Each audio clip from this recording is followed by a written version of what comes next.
Simply से आज हम लोग यहाँ पर देखने वाले हैं बेसिक कंप्यूटर साइंस का फंडामेंटल ऑफ कंप्यूटर का सेकंड लेक्चर। अगर आप लोग फर्स्ट लेक्चर नहीं देखे हैं तो सिंपली से आप लोग इसी वीडियो को नीचे जाना, वहाँ आप लोगों को एक लिंक्स मिल जाएगा, यानी कि आप लोग कमेंट में भी जा सकते हैं। तो पहले लेक्चर को आप लोग देख लेना, क्योंकि जो हमारा कंप्यूटर फंडामेंटल है उसका जो फर्स्ट लेक्चर वो काफी मोस्ट इंपोर्टेंट है, क्योंकि मैं वहाँ पास कंप्यूटर के पूरा बेसिक से आपको बताया हूँ। एंड अगर आप सिलेबस में यहाँ पर फंडामेंटल ऑफ कंप्यूटर है तो आप लोग वीडियो देख सकते हैं। अब चलिए हम लोग यहाँ पर देखने वाले हैं कंप्यूटर फंडामेंटल में कि आज हम लोग यहाँ पर क्या क्या पढ़ने वाले हैं। एंड आपको बता दूं कि यह वीडियो थोड़ा लॉन्ग भी बन सकती है, तो प्लीज आप लोग लास्ट तक बने रहना, मैं आप लोगों को एकदम इजी तरीके से समझा दूंगा। तो इसमें हम लोगों को पहला पढ़ना पड़ेगा कैरेक्टराइज ऑफ कंप्यूटर, दूसरा हमारा आता है capability and limitation, and third हमारा यहाँ पास टॉपिक से आता है टाइप्स ऑफ कंप्यूटर।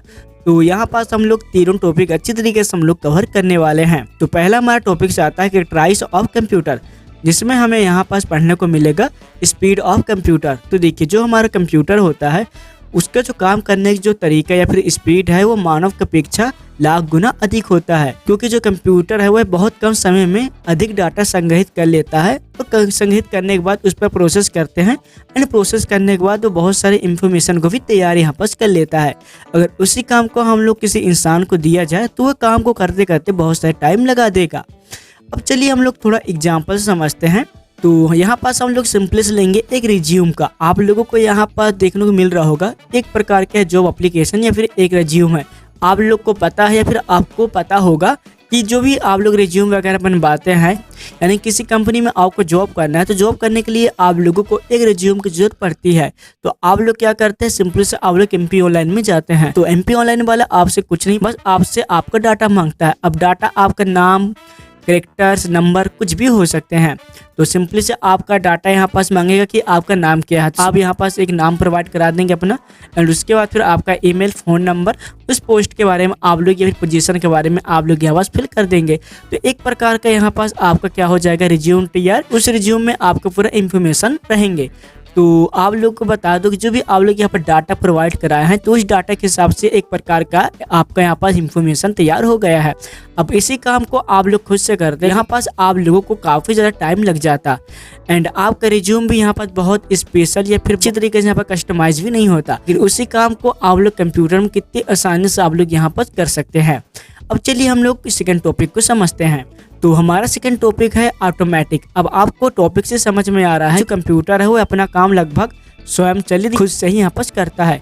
लेकिन यहाँ पर जो स्वयं चलित या फिर जो खुद से चलने वाला जो शब्द है वो कंप्यूटर के लिए एक विशिष्ट या फिर असाधारण शब्द है, क्योंकि जो कंप्यूटर है वो कुछ यहाँ पर गणना करते समय यहाँ पर तार्किक क्रिया भी यहाँ पर करता है। तार्किक क्रिया यानी कि आप कह सकते हैं थोड़ा सा यहाँ पर अपना लॉजिक वगैरह भी यहाँ पर लगाता है। अब इंसान की तरह वह लॉजिक वगैरह लगा नहीं सकता, क्योंकि कंप्यूटर के पास दिमाग नहीं होता।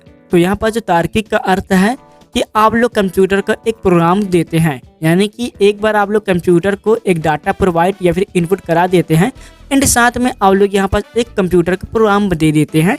तो सिंपली से वह प्रोग्राम के हिसाब से आप लोगों का काम वो ऑटोमेटिक कर देगा और एक इंफॉर्मेशन भी तैयार कर देगा। और उसी काम को कंप्यूटर जो है वो कई बार किया जा सकता है, एंड उसी काम को आप लोग ऑटोमेटिक भी कर सकते हैं। आप लोग काफ़ी ज़्यादा सुने होंगे प्रोग्रामिंग के बारे में। तो प्रोग्रामिंग में सिर्फ यही होता है कि कुछ भी आप लोगों को इनपुट वगैरह देना होता है तो एक प्रकार के यहाँ पर प्रोग्राम बना दिया जाता है कि केवल एक बार आप लोग इनपुट दे दो तो वो ऑटोमेटिक उस काम को अच्छी तरीके से वो कर लेगा। अब चलिए हम लोग इसे भी एग्जांपल समझते हैं। तो ऑटोमेटिक यहाँ पर जो टॉपिक्स है उसे समझने के लिए हम लोग यहाँ पर कैलकुलेटर का उपयोग करेंगे। अब जो यहाँ पर जो कैलकुलेटर आपको दिख रहा होगा, मान लो कि एक प्रकार का कंप्यूटर है, एंड इसमें मैंने एक प्रकार का प्रोग्राम दिया हूँ। अब वो प्रोग्राम क्या हो सकते हैं, तो देखिए यहाँ पास हमें क्या करना है कि हम लोग यहाँ पर सिंपली इनपुट डाटा देंगे 4 + 4। तो हमें यहाँ पास आउट यहाँ पास हमें 8 प्रोवाइड करा देगा, यानी कि 8 है उसे हमें 2 का यहाँ पास जो गुणा है वो बार बार ना करना पड़े यहाँ, इसलिए हम लोग यहाँ पर मल्टीप्लाई 2 कर दिए हैं। तो इस तरह प्रोग्राम देकर हम अपना टाइम भी बचा सकते हैं, प्लस वह काम को बहुत जल्दी फास्ट भी किया जा सकता है। अब चलिए हम लोग बढ़ते हैं अगले टॉपिक की तरफ, चूंकि हमारा एक्यूरेसी। अब एक्यूरेसी मतलब क्या होता है, एक शुद्धता या फिर ईमानदार, यानी कि जो कंप्यूटर है वो अपना काम बिना किसी गलती के करता है।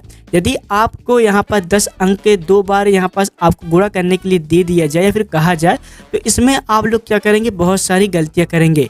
लेकिन जो कंप्यूटर है, वो कोई भी कंप्यूटर है, वो बिना किसी गलती के पूरे काम को कर सकता है। लेकिन एक बात यह है कि अगर आप लोग कंप्यूटर का कोई भी गलत इनपुट वगैरह प्रोवाइड कराते हैं तो आपको रिजल्ट जो है वो आपको गलत ही प्रोवाइड कराएगा, क्योंकि जो कंप्यूटर है वो खुद से कुछ भी काम नहीं कर सकता। यानी कि जब भी कंप्यूटर में कोई भी गलती का उदाहरण आपके सामने आएगा तो इसमें कंप्यूटर का गलती नहीं होगा, जो भी गलती होगा वो आपका होगा। तो इसी कारण कंप्यूटर जो है वो बहुत ईमानदार है, बस आप लोगों को यहाँ पास ईमानदार होना पड़ेगा। अब चलिए हम लोग पढ़ते हैं एक अपना अलग टॉपिक में, जो कि है हमारा हाई स्टोरेज कैपेबिलिटी। आपको पता होगा जो कंप्यूटर सिस्टम है उसमें जो डाटा संग्रहित या फिर स्टोर करने की जो क्षमता होती है वो बहुत ज़्यादा अधिक होती है, क्योंकि जो कंप्यूटर है उसमें लाखों या फिर बहुत सारे शब्द को आप लोग आसानी से स्टोर कर सकते हैं। और जो कंप्यूटर उसमें बहुत सारे स्टोर करने के साथ साथ उसमें डाटा, पिक्चर, गेम वगैरह भी बहुत कुछ स्टोर कर लेंगे। आपको अगर इसी काम को केवल आपको दे दिया जाए तो आप उस काम को करने के लिए काफ़ी दिन लगा सकते हैं या फिर आपसे वह काम हो भी नहीं सकता। कुछ इस तरह के हम लोग एग्जाम्पल लेंगे, जो कि है हमारा माई कंप्यूटर। अब माई कंप्यूटर में आपको पता ही होगा, इसमें आप लोग गेम वगैरह सब कुछ आप लोग एक कम टाइम में आप लोग यहाँ पर अपलोड कर सकते हैं। अब इसके बाद हम लोग चलते हैं अपने अगले टॉपिक में, जो कि है हमारा यहाँ पर मेमोरी पावर, यानी कि पावर ऑफ मेमोरी। एक व्यक्ति अपने जीवन में बहुत सारी बातें करता है, लेकिन वह केवल महत्वपूर्ण बातों को ही ध्यान में रखता है। लेकिन कंप्यूटर सारी बातें, चाहे महत्वपूर्ण हो या न हो, सब कुछ को संग्रहित या फिर स्टोर करता है, और कभी काम पड़ने पर या फिर बाद में कभी भी इसकी आवश्यकता पड़ता है तो उसे उपलब्ध भी कराता है। एंड जो कंप्यूटर में जो भी सूचना वगैरह फिर इंफॉर्मेशन वगैरह यहाँ पर जो भी सेव रहता है वो बहुत वर्ष या फिर बहुत समय के बाद भी वह उतना ही शुद्ध रहेगी, यानी कि उसमें कुछ भी प्रॉब्लम नहीं आएगा जितने दिन तक वह कंप्यूटर सेव रहेगा। एंड उसके बाद फिर आपका आता है रिलायबिलिटी, यानी कि भरोसा। कंप्यूटर में क्या है कि याद रखने की शक्ति बहुत ज़्यादा होती है, इसलिए उसका जो कोटि या फिर ग्रेड है वो हाई लेवल का हो रहता है। तो इसलिए जो कंप्यूटर है वो एक विश्वसनीय होता है और कंप्यूटर पे विश्वास भी किया जा सकता है। फिर कोई भी काम दे दिया जाए तो बहुत जल्दी कर देता है। अब चलिए चलते हैं अपने अगले टॉपिक की तरफ, जो कि है कैपेबिलिटी एंड लिमिटेशन। आप लोग को पता होगा कि हमने कंप्यूटर का जो पहला टॉपिक है उसमें बहुत सारे कंप्यूटर का यहाँ पर तारीफ ही किए हैं। अब हम लोग यहाँ पर कंप्यूटर की लिमिट भी जानने वाले हैं। ये है हमारा लैक ऑफ लॉजिकल कैपेबिलिटी। जो कंप्यूटर रहते हैं, कंप्यूटर में तार्किक क्षमता का अभाव या कमी रहती है, यानी कंप्यूटर को सोचने की क्षमता यहाँ पर क्या होता है, बहुत कम होता है। यदि कंप्यूटर में निर्देश सही नहीं दिए जाए, कंप्यूटर जो है वो गलत परिणाम ही देगा। यानी कि हम लोग कुछ भी यहाँ पर डाटा वगैरह प्रोवाइड कराते हैं, वह डाटा हम लोग सही फीड नहीं किए हैं तो कंप्यूटर हमें गलत ही निर्देश यहाँ पर प्रोवाइड करेगा, क्योंकि जो कंप्यूटर है वो खुद से यहाँ पर निर्देश को सही नहीं कर सकता, यानी कि सही करने के लिए वह सक्षम नहीं होता। यानी आप कह सकते हैं कि कंप्यूटर के पास कोई भी एक्सपीरियंस वगैरह नहीं रहते हैं, इसलिए हम एक बार जो भी चीज़ गलत कर दिए हैं, यानी कंप्यूटर के हमने जो भी डाटा वगैरह प्रोवाइड किए हैं, अब यहाँ पास आप लोग सोचोगे कंप्यूटर खुद से ही सोच के या फिर उसके पास एक्सपीरियंस है तो वो सब कुछ सही कर लेगा, लेकिन ये पॉसिबल नहीं है। कंप्यूटर वही करेगा जो आप लोग चाहोगे। एंड जो कंप्यूटर है किसी भी कार्य को करने के लिए चरणबद्ध, यानी कि सही निर्देश को दिए जाना अनिवार्य है। चरणबद्ध यानी आप लोग कह सकते हैं कि कंप्यूटर को काम कराने के लिए आप लोगों को एक सही निर्देश देना अनिवार्य रूप है, यानी कि आप लोग सही निर्देश देंगे तभी वो सही डाटा प्रोसेस करके आपको सही परिणाम यहाँ पर देगा, वरना आप लोगों को कुछ भी परिणाम वगैरह सही नहीं मिलने वाला है। कंप्यूटर की खास बात यह भी होती है कि डाटा या फिर इंफॉर्मेशन को संग्रहित करने की क्षमता बहुत ज़्यादा होता है, लेकिन कंप्यूटर में वायरस का प्रभाव होने लगे जो डाटा यहाँ पर सेव किए होते हैं वो पूरा अशुद्ध हो जाते हैं, यानी कि पूरा डाटा होता है वो पूरा खराब हो जाता है, या आप कह सकते हैं कि वो नष्ट भी हो जाता है। तो हमने यहाँ पर जो कंप्यूटर के कैपेबिलिटी फिर लिमिटेशन है तो हम लोग यहाँ पर देख चुके हैं। अब चलिए बढ़ते हैं हम लोग अपने अगले टॉपिक में, जो कि है हमारा टाइप ऑफ कंप्यूटर। तो जो हमारा टाइप ऑफ कंप्यूटर है उसे हम लोग यहाँ पर रूप आकार के आधार पे उन्हें 3 भागों में वर्गीकृत यानी कि बांट दिया गया है। तो पहला कंप्यूटर का भाग आता है उसे हम लोग कार्य प्रणाली कहते हैं, यानी कि मैक्सिमम। एंड उसके बाद फिर जो आता है उसे हम लोग उद्देश्य फिर पर्पस क्या कह सकते हैं। एंड उसके बाद फिर आपके आता है आकार या फिर साइज।